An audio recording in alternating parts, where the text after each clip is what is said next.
Hello dear students, I hope आप लोग अच्छे हो गए और अच्छे से स्टडी कर रहे होगे। मैं संजीव शर्मा और मैं आप लोगों का फिर से एक बार स्वागत करता हूं अपने इस यूट्यूब चैनल जिसका नाम है रामानुजन क्लास।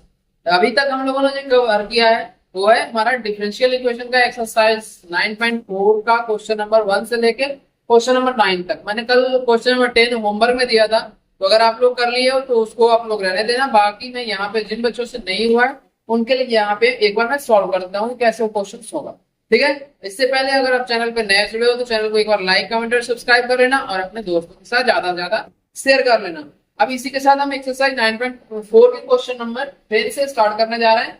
तो आप लोग प्लीज पेशेंस के साथ यहाँ पे देखो, समझने की कोशिश करो। कोई भी डाउट है तो आप कमेंट बॉक्स में मेंशन कर सकते हो, आप लोगों को रिप्लाई तुरंत मिलेगा। ठीक है, चलो यहाँ पे क्वेश्चन देखते हैं। क्वेश्चन नंबर 10, हमारा क्वेश्चन नंबर 10 है x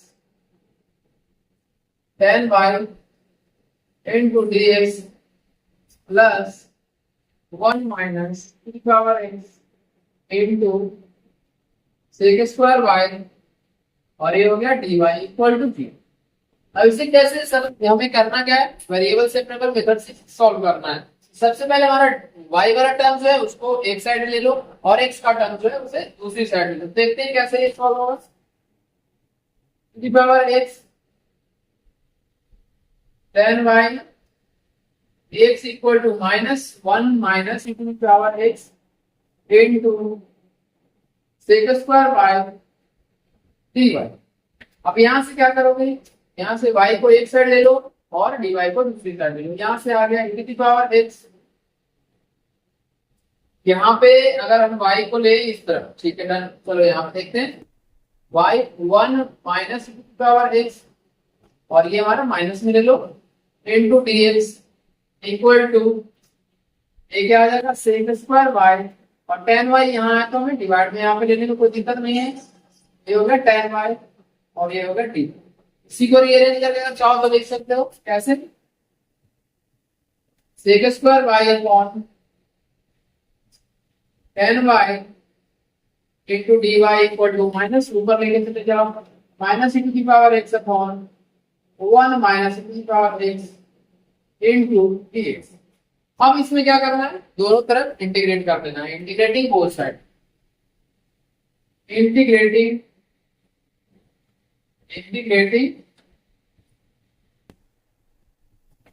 बोथ साइड्स। अगर दोनों तरफ इंटीग्रेट करते हैं तो इसे कैसे लिख सकते हैं, sec square y upon 10y into dy equal to minus पहले ले लो या फिर माइनस अंदर ही रहने दो। यहाँ पे e to the power x upon 1 minus e to the power x। अब इसे बारी बारी से LHS और RHS को दोनों को सेपरेटली इंटीग्रेट कर लो, हमारा आंसर निकल के आ जाएगा। तो नाउ इसका क्या होगा, late t equal to 10y होगा। 10y मानते तो ये t इक्वल टू क्या होगा 10 sec square x into dy। Sec square x into dx dy होगा। ठीक है, सेक स्क्वायर y हो जाएगा, नहीं sec square y into dy हो जाएगा। और इसी के साथ ये क्या हो जाएगा, ये हमारा हो जाएगा sec square y into dy। तो ये हमारा dt अपॉन t ये निकल के आएगा। और इसे अगर इंटीग्रेट करोगे तो ये क्या निकल के आएगा, ये हमारा आ जाएगा log t। तो यहाँ पे ये क्या इसे लिखेंगे, इसे लिखेंगे हम LHS में log t की जगह पे क्या है 10y log 10। तो इस तरह से हमारा LHS इंटीग्रेट हो गया। अब नेक्स्ट क्या करना है, RHS को भी सेम तरीके से इंटीग्रेट करना है। लेट एज्यूम करिए तो t के अलावा u एज्यूम कर लेते हैं। u equal to 1 minus e to power x u equal to 0 minus e to power x into t। अब यहाँ न्यूमरेटर में देखना minus e to the power x into dx क्या है, du के बराबर है। तो ये क्या आ जाएगा हमारा, सब्स्टिट्यूट हो गया u अपॉन u आ गया। तो ये इंटीग्रेट होकर क्या आ जाएगा log mod of v plus log c ये कांस्टेंट होगा। पहले इसे आप लोग इतना लिख लो, फिर मैं ऊपर से मिटा रहा हूँ और फिर ऊपर लिखना है, या फिर मैं 2 लाइन ऊपर मिटा रहा हूँ। अगर इतना लिख लिया हो आप लोग तो ध्यान दें। उसके बाद नीचे से क्या होगा, यहाँ पे हमारा u का वैल्यू पुट कर देंगे। तो u का क्या वैल्यू हमने अज्यूम किया, log u को मैंने 1 माइनस x प्लस में log c इसे अज्यूम किया। नाउ यहाँ पे क्या हो जाएगा, now log 10x equal to log 1 minus x plus log c। ये तीनों को अगर हम देखेंगे तो क्या निकल के आएगा, log 10x mod log a plus log b क्या होगा, log a इंटू b। और यहां से क्या हो जाएगा, सिंपल सा, ये y है ना यहाँ पे, हाँ यहाँ पे y है, 10y है, तो ये हो जाएगा हमारा 10y equal to c into 1 minus x। ये हमारा आंसर निकल गया। तो ये हमारा क्या है, जनरल सॉल्यूशन है। अगर चाहेगा पार्टिकुलर सॉल्यूशन को, पार्टिकुलर सॉल्यूशन के क्वेश्चन है 11 नंबर से स्टार्ट हो रहा है, तो पहले से आप लोग अच्छे से नोट डाउन कर लो क्वेश्चन नंबर 10। उसके बाद हम आते हैं क्वेश्चन नंबर 11 पे, जो कि हमारा क्वेश्चन क्या है, पार्टिकुलर सॉल्यूशन निकालना है, जिसमें हमें x और y यानी कि c की भी वैल्यू फाइंड करना पड़ेगा। ठीक है, जल्दी से लिख लो आप लोग।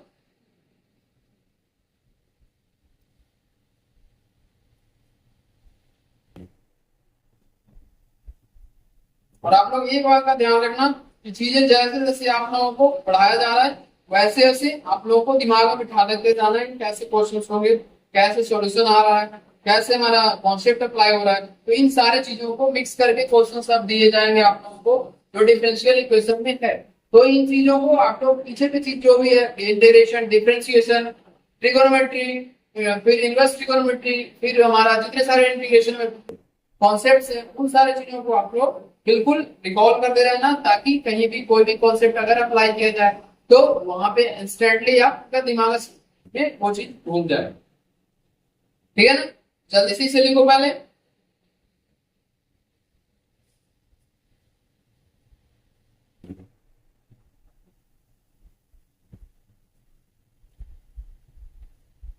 क्वेश्चन अगर आप लोगों का इंटीग्रेशन अच्छे से आता है तो ये क्वेश्चन आप लोगों को बिल्कुल बेहतरीन तरीके से कर लोगे। और अगर नहीं आप लोगों को पता है तो चीजें फिर जाकर दिक्कत करना शुरू करेगा। ठीक है, चलो आगे 11 नंबर क्वेश्चन पे आए। चलो यहाँ पे आप देखते हैं 11 नंबर क्वेश्चन कैसे होगा। 11 नंबर में सबसे पहले आप लोगों को मोस्ट इंपॉर्टेंट चीज है कि इंटीग्रेशन कैसे किया जाएगा, इंटीग्रेशन कैसे होगा। तो इंटीग्रेशन करते समय ये ध्यान रखना है कि इंटीग्रेट आप लोग कैसे करो। इसमें देखो अलजेब्रिक फंक्शन है, साथ में अलजेब्रिक फंक्शन के कॉन्सेप्ट कौन कौन से एक्सरसाइज में था इंटीग्रेशन का, वो सारे रिकॉल आप लोग करो और फिर इंटीग्रेशन करने की कोशिश करो। इंटीग्रेशन करने के बाद हमारा एक्स और वाई का वैल्यू पुट कर दो, हमारा जो आर्बिट्रेरी कांस्टेंट सी है उसकी वैल्यू फाइंड होता है। चलो यहाँ देखते हैं क्वेश्चन नंबर 11 11 में दिया हुआ है x cube plus x square plus x plus 1 into ये हो जाएगा हमारा dy upon dx equal to 2x square plus x। इसका इंटीग्रेशन कैसे करोगे, सबसे पहले इसको रीअरेंज कर लो। dy upon dx equal to क्या हो गया, 2x square plus x upon x cube plus x square plus x plus 1। यहां से dy इक्वल टू क्या हो जाएगा, 2x square plus x upon, यहाँ पे देखो चाहो तो दोनों में कॉमन ले, यहाँ पे इसको अगर एक्स स्क्वायर कॉमन लेते हो तो एक्स प्लस 1 बचेगा और यहाँ पे 1 कॉमन आएगा, तो ये क्या हो जाएगा x plus 1 into x square plus into d x. अब क्या करेंगे, integrating both side, integrating both sides. यहां से क्या लिखेंगे, integration of dy equal to integration of 2x square upon x plus x plus 1 into x square plus 1 into d। अब इसका integration कैसे करोगे आप लोग खुद बताओ। इसका इंटीग्रेशन करने के लिए हमें पार्शियल फ्रैक्शन का कॉन्सेप्ट अप्लाई करना पड़ेगा। यहाँ पे पार्शियल फ्रैक्शन देखो कैसे करते हैं, यहाँ पे पहले y लिख देता हूँ, इंटीग्रेशन का y हो गया और ये हमारा रह गया तो x square plus x upon x plus 1 into x square plus 1 into dx। तो यहां से लेट क्या करेंगे, 2x square plus x upon x plus 1 into x square plus 1 equal to a upon x plus a plus यहाँ क्या होता है bx plus c, क्योंकि ये क्वाड्रेटिक फॉर्म में है तो इसे ध्यान में रखना कैसे लिखते हैं। यहाँ से bx प्लस c हो गया। अब इसमें क्या करना है, एलसीएम लेके सॉल्व कर देना है आप लोगों को। यहाँ से क्या करोगे, 2x square plus x upon x plus 1 into x square plus 1 equal to LCM क्या आ गया यहाँ पे, x plus 1 into x square plus 1 bracket close, a के साथ ये क्या आ जाएगा, x square plus 1 plus x plus c into x plus 1 और ये दोनों डिवाइड में जो है कैंसिल आउट हो जाएगा। ठीक है, अब यहाँ से ए बी और सी तीनों का वैल्यू फाइंड करना है। अगर वैल्यू फाइंड हो गया तो इंटीग्रेशन आसानी से हो जाएगा। तो यहाँ पे मैं ऊपर ले रहा हूँ, ध्यान देना यहाँ पे कैसे फाइंड हो।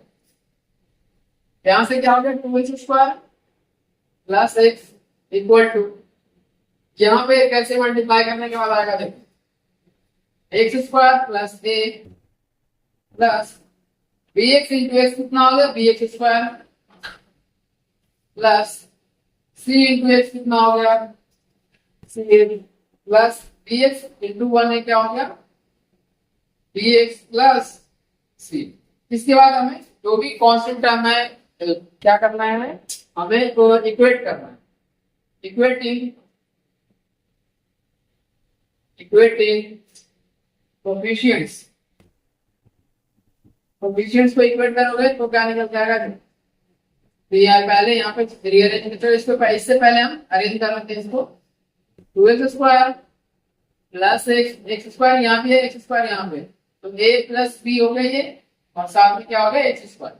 फिर हमारा c और x यहाँ पे, ये क्या हो गया b plus c into x plus यहाँ से a प्लस सी हो गया, a प्लस सी। तो ये तीनों अलग अलग हो गया। आप क्या करेंगे, इक्वेट करते हैं, कर लेते हैं। ये आ गया a plus B equal to 2, b plus C equal to 1 और a plus C equal to 0।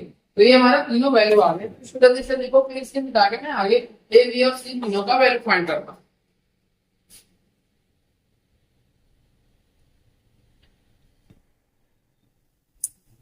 हो गया आप लोगों को। अब इन तीनों इक्वेशन को अगर सॉल्व करते हो तो ए बी और सी तीनों का वैल्यू फाइंड हो जाएगा। अब कैसे होगा ये देखो, यहां से चाहो तो आप लोग को बता सकते हो, यहां से क्या आ जाएगा a इक्वल टू माइनस का सी, या फिर कह सकते हो c इक्वल टू माइनस का है ना, c इक्वल टू माइनस का है, यहां से लिख सकते हैं। अब यहां से जो c का वैल्यू है यहाँ पे क्या पुट कर देंगे, माइनस 1 2 और ये हमारा कट से क्या होगा, क्योंकि क्या लिखेंगे b plus C equal to 1, तो b का वैल्यू माइनस सी का वैल्यू माइनस 1 होगा तो 1 हो गया, और b का वैल्यू क्या आ गया, b इक्वल टू 1 प्लस ए आ गया। अब इसकी वैल्यू जो है हमारा फर्स्ट इक्वेशन में पुट कर देंगे। Now a plus B equal to क्या है 2 है, तो a और b का वैल्यू कितना आ गया 1 प्लस ए इक्वल टू 2। यहां से 2 इक्वल टू क्या हो जाएगा 2 माइनस 1, तो a की वैल्यू हमारा 1/2 निकल के आ गया, यानी कि 1/2, तो a का वैल्यू आ गया, b का वैल्यू कितना आएगा 3/2। इसको मैं यहाँ से मिटाऊं या आप लोग लिखिए या फिर स्क्रीनशॉट ले लो जल्दी से आप लोग, फिर मैं इसे मिटाकर यहाँ पे आगे का कैलकुलेशन बता रहा हूँ। कैलकुलेशन बिल्कुल जो आप लोगों ने पढ़ा है उसी पे बेस से उसी पे आधारित है, तो आपको ध्यान से ठीक है। अब यहाँ पे देखो कैसे a का वैल्यू फाइंड हो गया। नाउ क्या है b इक्वल टू हमारा है 1 प्लस ए, b का वैल्यू कितना हो गया, ये हो गया 3/2। a b से हम फाइंड करनी है, तो c का वैल्यू हमारा कितना है, यहाँ देखो c इक्वल टू माइनस का है, तो c इक्वल टू माइनस ए, तो ये वैल्यू हमारा माइनस का 1/2। तो a b c तीनों जो वैल्यू आया है उससे हम क्या कर देंगे, वैल्यू पुट कर देंगे और हमारा आंसर निकल जाएगा। यहाँ पे क्या करना हो, a क्या हो जाएगा y equal to integration of a का वैल्यू माइनस का 1/2 upon x plus 1 into dx plus यहाँ से v का वैल्यू कितना है, v का वैल्यू हमारा है 3/2 और c का वैल्यू हमारा है माइनस का 1/2। यहाँ पे आपने ध्यान देना a का वैल्यू 1/2 है, ये हो गया हमारा 3/2 इंटू एक्स माइनस यहाँ पे c है तो c का वैल्यू हमारा क्या निकल गया है माइनस का 1/2, ये हमारा माइनस का 1/2 अपॉन ये क्या होगा एक्स स्क्वायर प्लस 1 और ये dx हो गया। डन। यहाँ तक समझने में कोई दिक्कत हुआ हो तो बता सकते हैं। अब इसका इंटीग्रेशन कैसे करोगे आगे देखते हैं। चीजों को आप लोग साथ के साथ लिखते भी जाओ समझते भी जाओ। यहाँ से क्या हो जाएगा y इक्वल टू 1/2 कॉन्स्टेंट से बाहर ले लो 1 upon x plus 1 into d x plus में 3/2 ये हो गया x upon x square plus 1 और माइनस का 1/2 और यहाँ पे dx देखो सामने dx माइनस का 1/2 यहाँ बाहर ले लो, यहाँ पे 1 upon 1 plus x square.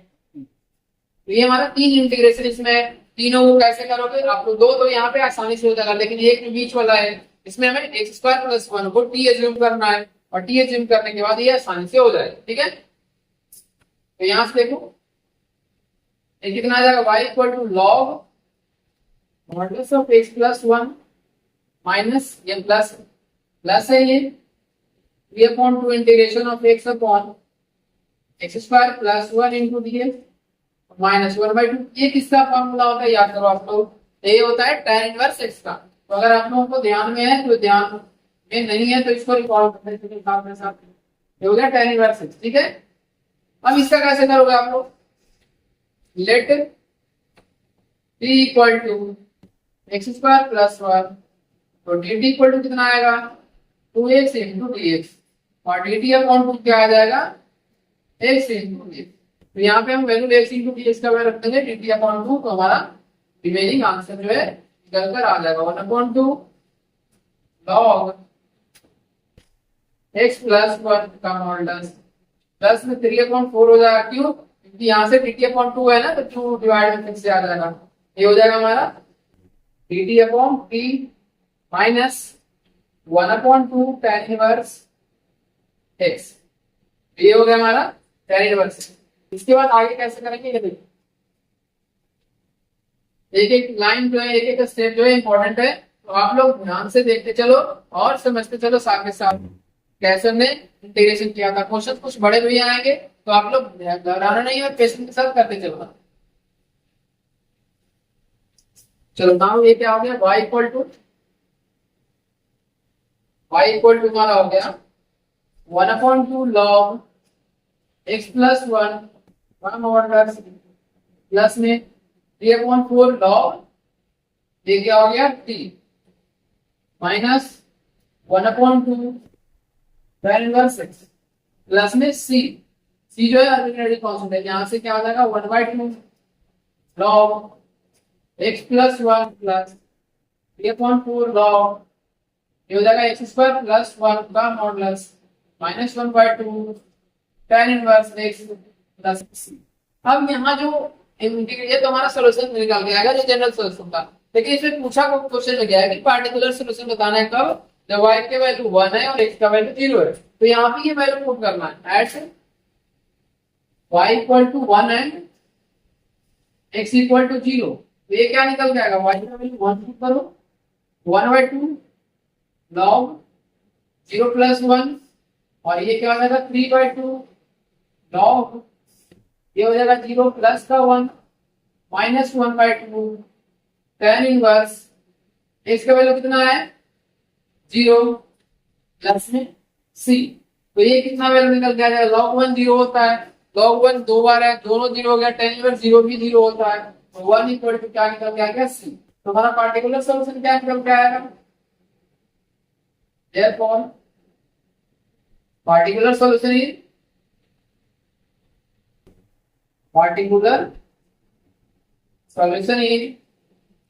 y equal to 1/2 log ये क्या हो गया मॉडुलस का x plus 1 plus 3/4 log x square plus 1 और ये है माइनस का 1/2 tan इनवर्स x प्लस में 1।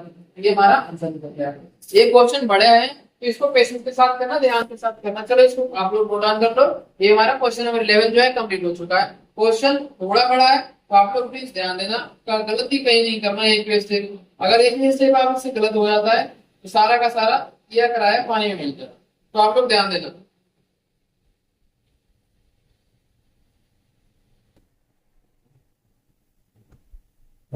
अब इसे अगर समझ गए हो तो क्वेश्चन नंबर 12 आप खुद से ट्राई कर सकते हो कि इसका कैसे सोल्यूशन निकल कर आएगा। इंटीग्रेशन बस इंपॉर्टेंट है। इंटीग्रेशन अगर आप लोगों को आता है तो आगे कहीं भी कोई दिक्कत नहीं होगा, और अगर इंटीग्रेशन कर लिए तो बाकी चीजें आसानी से होते चला जाना है, कहीं भी कोई दिक्कत नहीं आएगा। ठीक है, चलो इसके बाद मैं बता दूं, जल्दी से आप लोग लिखो।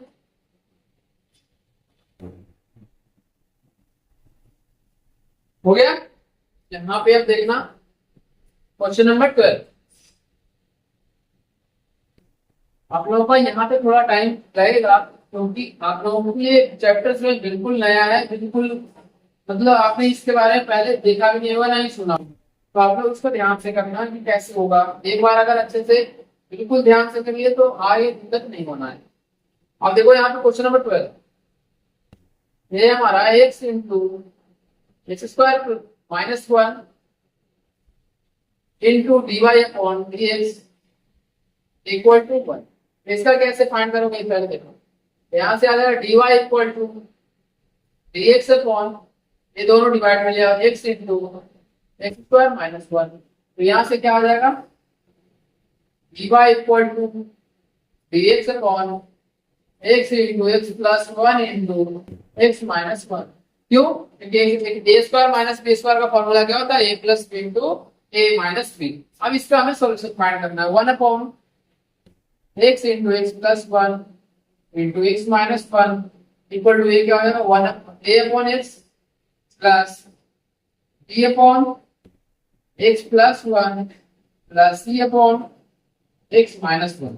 तो इसमें ए बी सी तीनों का वैल्यू फाइंड करूंगा और उससे हमारा क्या निकल के आएगा, सोल्यूशन निकल के आ जाएगा, इंटीग्रेशन हो जाएगा।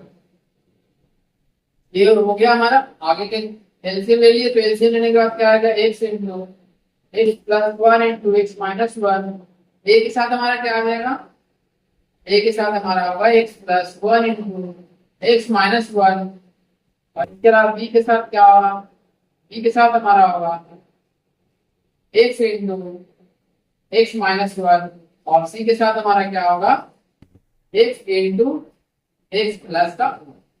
अब यहाँ से डिवाइड में जो भी है वो कैंसिल आउट हो जाएगा। अब यहाँ पे कैसे फाइंड करोगे, ए बी सी का वैल्यू ये होगा a into x plus 1 into x minus 1 plus b x into x minus 1 into c x into x plus का।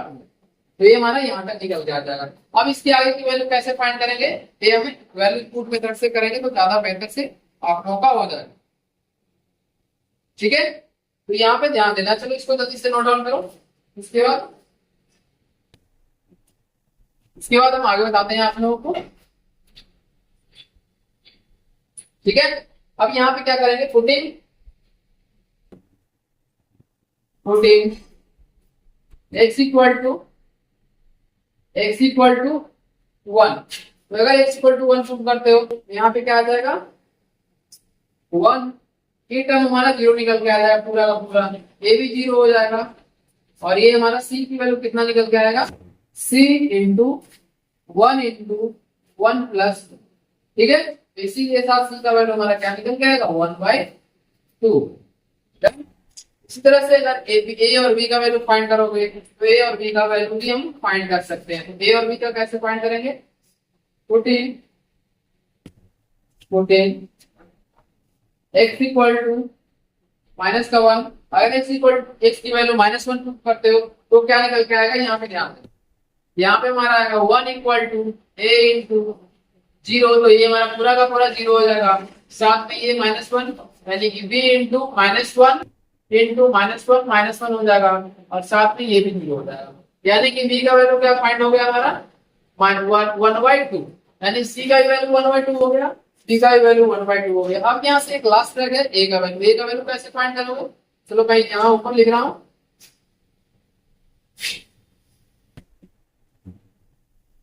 ए का वैल्यू हमारा, चलो यहाँ पे डायरेक्ट मैं लिख दे रहा हूँ, ए का वैल्यू जो हमारा निकल के आएगा माइनस का 1/2 निकल के आएगा। तो इसको पहले इतना लिखो, ए इक्वल टू माइनस का 1/2 निकल कर आएगा। ठीक है, अब यहाँ पे ए बी सी तीनों जो वैल्यू फाइंड होकर आया है उसे हम a upon x plus B upon x plus 1 plus C upon x minus 1 में पुट कर देंगे तो हमारा आंसर निकल के आ जाएगा। इसमें कोई आप लोगों को दिक्कत नहीं होनी चाहिए।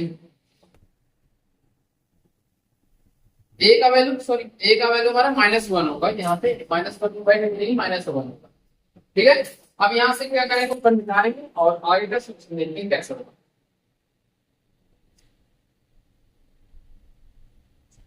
नाउ ये क्या हो गया, y इक्वल टू हमारा हो गया इंटीग्रेशन ऑफ, a का वैल्यू हमारा कितना आया है, a का वैल्यू हमारा आया है -1, यानी कि -1 upon x plus 1/2 upon x plus 1, और ये क्या हो गया 1/2 upon x plus x minus 1, और ब्रैकेट क्लोज कर लो, और ये साथ में क्या आ जाएगा, ठीक है। y का वैल्यू क्या आ गया, माइनस का 1 upon x into T x plus integration of 1/2 1 upon x plus 1 into T x plus 1/2 integration of x minus 1 into T. तो यहाँ से इसका इंटीग्रेशन आप लोगों को पता है कि 1 अपॉन एक्स का इंटीग्रेशन क्या होता है, log x। तो यहाँ से ये क्या वैल्यू आ जाएगा हमारा, minus log x plus 1/2 log x plus 1 plus 1/2 log, ये हो गया x माइनस 1, और ये log c।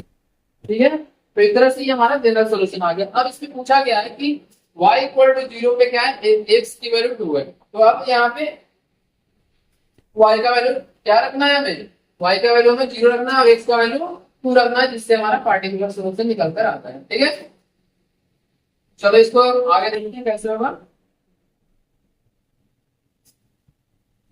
यहाँ पे है at y equal to 0 x equal to 2, यहाँ से वैल्यू पुट करो, 0 हो गया ये, माइनस का log 2 प्लस 1/2 log 2 प्लस 1, और ये क्या हो जाएगा 1/2 log 2 माइनस 1 प्लस में log c। तो यहाँ से ये वैल्यू तो 0 हो जाएगा, क्योंकि log 1 क्या होता है, 0 होता है। इसके बाद हमारा ये दोनों वैल्यू रह जाता है, फिर इसे इसमें ले आते हैं। तो log c इक्वल टू क्या हो गया, log c इक्वल टू हो गया log 2 माइनस 1/2 log 3। अब इसको चाहो तो आप लोग सॉल्व कर सकते हो। log 2 इक्वल टू क्या हो गया, log √3। क्यों √3, क्योंकि यहाँ पे 1/2 है तो उस तरफ जाएगा पावर में, तो √ हो जाएगा। ठीक है, अब इसमें क्या हो जाएगा, log माइनस में क्या हो जाता है, डिवाइड में आ जाता है। ये हमारा क्या निकल गया है, log mod c equal to इतना, इसका वैल्यू कितना आ गया 2/√3। यहाँ पे डायरेक्ट नहीं log c का सब्स्टिट्यूट कर सकते हो, क्या सब्स्टिट्यूट करके आएगा log 2/3। Therefore y equal to क्या हो जाएगा, देयरफॉर y इक्वल टू हो गया हमारा माइनस का log mod x plus 1/2 log x plus 1, और प्लस लिखा है यहाँ पे 1/2 log x minus 1 plus log 2/√3। एक मिनट अच्छे से मैं ले दे रहा हूँ, 2/√3। ठीक है, तो ये हमारा सॉल्यूशन निकाल के आ गया, जो कि पार्टिकुलर सॉल्यूशन है। तो इसको जल्दी से नोट डाउन कर लो। क्वेश्चन थोड़े बड़े बड़े हैं, लेकिन सारे के सारे क्वेश्चन इंटीग्रेशन पे बेस्ड है, तो आप लोग अच्छे से करना, ध्यान से करना। ठीक है, इसके बाद हमारा क्वेश्चन नंबर 13, 14 और 15 है। 13 क्वेश्चन नंबर बिल्कुल सेम तरीके से जैसे हमने क्वेश्चन नंबर 11 और 12 किया, तो इसको आप लोग घर पे ट्राई करना। बाकी क्वेश्चन जो है, इसमें 3 क्वेश्चन और रह गए, तो ये कोर्सेज मैं अगले वीडियो में प्रोवाइड करूंगा। और यहाँ पे जो नेक्स्ट वीडियो में क्वेश्चन नंबर 13 से लेकर क्वेश्चन नंबर 23 तक वो सारे के सारे एक ही वीडियो में हम लोग कवर कर लेंगे। यहाँ पे आप लोग जो मैंने कॉन्सेप्ट बताया इसको आप लोग अप्लाई करो और उससे करने की कोशिश करो कि कैसे क्वेश्चन होंगे। यहाँ पे जो 11 नंबर है, 12 नंबर और 10 नंबर क्वेश्चन बिल्कुल अलग है। क्वेश्चन नंबर 10 नंबर में क्या पूछा गया आपसे, जनरल सोल्यूशन पूछा गया है, लेकिन 11 और 12 नंबर में आपसे पार्टिकुलर सोल्यूशन पूछा गया और साथ में साथ इंटीग्रेशन भी थोड़ा बड़ा है, तो इंटीग्रेशन भी करने आना चाहिए और ध्यान से करने आना चाहिए ताकि एक ही बार में आप लोगों को इंटीग्रेशन हो जाए। ठीक है, चलो अब हम इस वीडियो को यहीं पे क्लोज करते हैं। अगर आप लोगों को वीडियो अच्छा लगा है, सारी चीजें समझ में आया तो एक बार चैनल को लाइक, कमेंट और सब्सक्राइब करना और अपने दोस्तों के साथ शेयर करना। तो thank you so much for watching this video. Have a good day.